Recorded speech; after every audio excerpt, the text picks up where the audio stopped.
Access denied.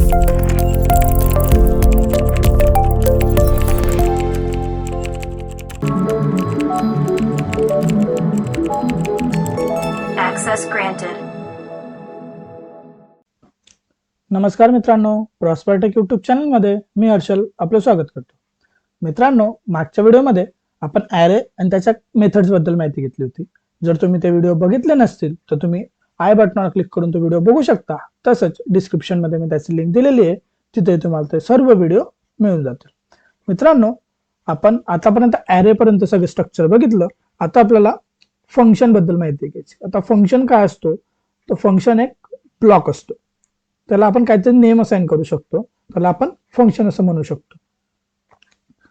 सोप्या भाषेत सांगायचं म्हटलं तर बघा, त्याचे डेफिनेशन जर आपण लिहायला गेलो, fun dot text function. Function काय आहे? तर function is a name block. म्हणजे एक ब्लॉक असतो, तो त्याला काहीतरी एक स्पेसिफिक नेम दिलेलं असतं. त्याच्यामध्ये काय असतं तर ग्रुप ऑफ स्टेटमेंट असतं. It consist group of statements. याला आपण फंक्शन असं म्हणतो. आता फंक्शनचा वापर काय होतो? तर ज्यावेळेस आपल्याला काही स्पेसिफिक सर्टन ऑपरेशन परफॉर्म करायचे असतील त्यावेळेस आपण फंक्शनचा वापर करू शकतो. त्याच्यामुळे दुसरा पॉइंट मध्ये येणार आपलं, function is used to perform specific operation किंवा मग टास्क. आपल्याला जर काही स्पेसिफिक टास्क परफॉर्म करायचे असेल किंवा काही ऑपरेशन्स परफॉर्म करायचे असतील तर आपण या फंक्शनचा वापर करू शकतो. आता हे झालं फंक्शन्स मध्ये. आता फंक्शनची डेफिनेशन आपल्याला कळली की एक नेमचा ब्लॉक असतो आणि त्याच्यामध्ये ग्रुप ऑफ स्टेटमेंट आपल्याला टाकता येतात. ज्या पद्धतीने आपण इफ एल्स बघितला, लुपिंग बघितलं, त्याच्यामध्ये आपण काय केलं, तर एक ब्लॉक होता कर्ली ब्रॅकेटच्या आतमध्ये जे काही स्टेटमेंट्स होते त्याच पद्धतीने इथं पण असणार आहे. पण याचा ऍडव्हान्टेज काय, फंक्शनचा आपल्याला ऍडव्हान्टेजेस काय असतील? तर त्याच्यामध्ये आपण म्हणू शकतो की फंक्शनमुळे आपला जो कोड आहे तो रियुजेबल होतो. Reusable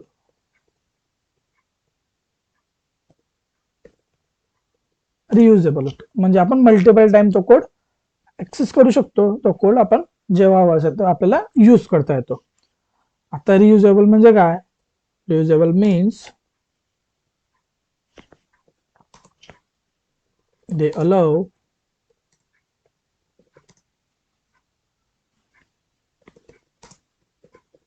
code be called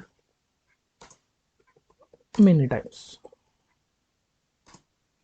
without repetition.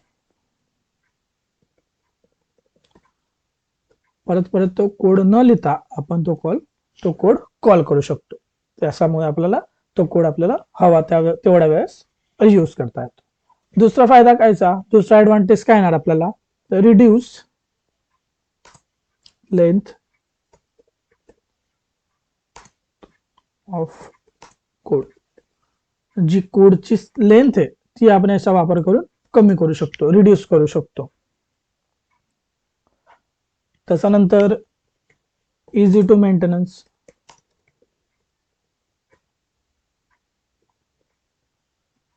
Maintain करण्यासाठी सोपं असतं, कारण की याच्यामुळे आपल्याला रिडेबिलिटी वाढून जाते. त्याच्यानंतर आपलं मॉडिफिकेशन करणं सोपं होऊन जातं. याच्यासाठी आपण या फंक्शन्सचा वापर करता येत असतो आपल्याला. हे असतं आपलं फंक्शन्स. आता याचा फक्त थेरोटिकली आपण फंक्शन बद्दल माहिती घेतली. आता याच्यामध्ये काही टाइप्स आहेत. फंक्शन मध्ये पण भरपूरसे टाइप्स असतात. आता त्याचा पहिला टाइप येतो तुमचा types of function.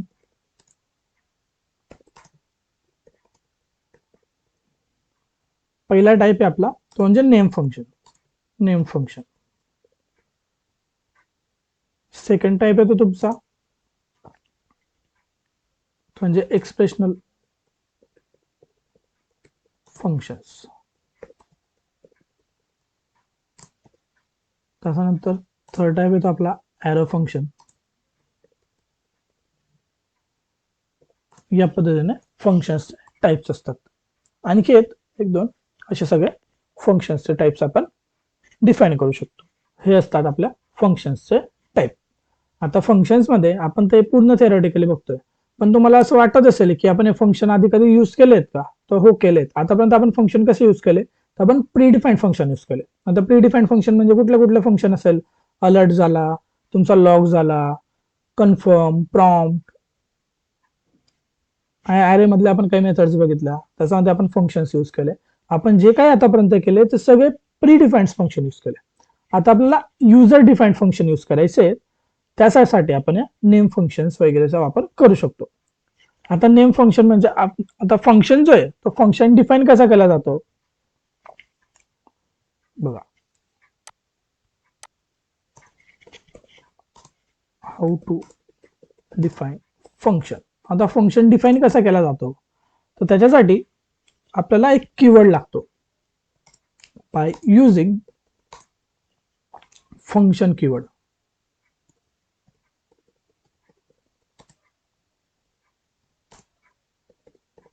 by using function keyword.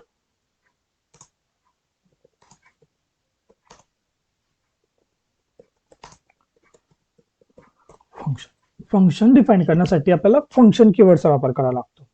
आता तो कसा होतो बघा, याचा सिंटॅक्स कसा असतो. फंक्शन डिफाईन करण्यासाठी आपल्याला जो सिंटॅक्स लागतो तो कशा प्रकारे असतो. सगळ्यात आधी इथं येतं आपलं फंक्शन, जो कीवर्ड आहे हा फंक्शन कीवर्ड आपल्याला कंपल्सरी यूज करावा लागेल. त्याच्यानंतर फंक्शनचं नेम, जे काय तुम्ही देणार ते नेम द्यायचं. याच्यामध्ये तुम्ही पॅरामीटर पास करू शकता, पॅरामीटर्स, आर्ग्युमेंट्स, जे काही तुम्हाला यूज करायचे ते. हा ब्लॉक ओपन होतो आणि मग याच्यामध्ये तुम्हाला जे द्यायचे असेल ते लोकल डेफिनेशन, डिस्क्रिप्शन, जे काही तुम्हाला द्यायचे असेल, डिक्लेरेशन्स वगैरे तुम्ही तर देऊ शकता. तुम्हाला काही स्टेटमेंट द्यायचे असतील तर आपण स्टेटमेंट्स यूज करू शकतो. जर आपल्याला ती व्हॅल्यू बाहेर यूज करायची असेल, रिटर्न करायची असेल, तर रिटर्न कीवर्डचा वापर आपल्याला करता येत असतो. रिटर्न व्हॅल्यू, जे काही स्टेटमेंट असतील आपण त्या ब्लॉक्स अंडरमध्ये लिहितो आणि या ब्लॉकला आपण काहीतरी नाव दिलेलं असतं आणि याला कीवर्ड यूज केलेला असतो, म्हणून याला असं नेम फंक्शन असं म्हटलं जातं. बरोबर. आता ही जी पॅरामीटर पास करतोय आपण, या ठिकाणी आपण जे काही पॅरामीटर पास करतोय याला आपण आर्ग्युमेंट्स असं सुद्धा म्हणतो. या प्रकारे आपल्याला हे फंक्शन्स डिफाईन करता येतात. हे असतं आपलं फंक्शनचं सिंटॅक्स. या प्रकारे आपण जावास्क्रिप्टमध्ये फंक्शन डिफाईन करू शकतो. आता आपण फक्त थेरी भाग बघितलाय, यामध्ये आपण कुठल्याही प्रकारचं एक्झाम्पल बघितलं नाहीये. फक्त फंक्शन काय असतो, त्याचे ऍडव्हान्टेजेस काय, त्याचे टाइप्स कुठले, एवढी माहिती आपण या व्हिडिओमध्ये घेतली. जर तुम्हाला हा व्हिडिओ आवडला असेल तर लाईक करा. व्हिडिओमधली माहिती महत्त्वपूर्ण वाटली असेल तर जास्तीत जास्त लोकांना शेअर करा. असे नवीन नवीन व्हिडिओ बघण्यासाठी आणि त्याचे अपडेट्स आपल्या मोबाईलला मिळवण्यासाठी चॅनलला सबस्क्राईब करा आणि बेल आयकॉनला प्रेस करायला विसरू नका. धन्यवाद.